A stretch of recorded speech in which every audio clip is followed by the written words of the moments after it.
जय गुरुदेव।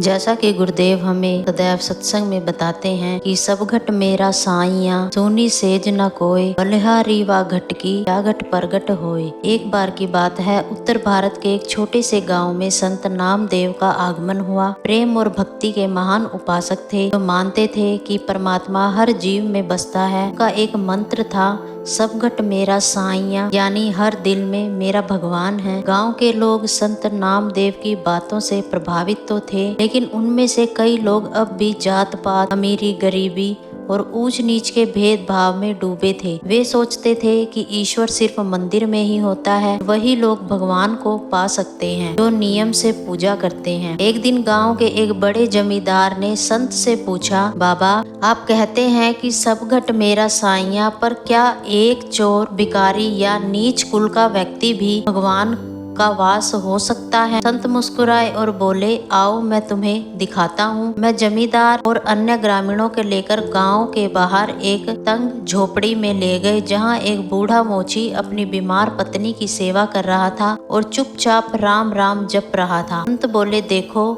इसका घर टूटा है, पेट आधा भरा है पर दिल पूरा भरा है, प्रेम से, भक्ति से, यही है सब घट मेरा साईं। जमींदार को कुछ समझ नहीं आया। तभी संत ने गांव में एक और दौरा करने को कहा। इस बार वे सभी गांव के सबसे अमीर सेठ के घर गए।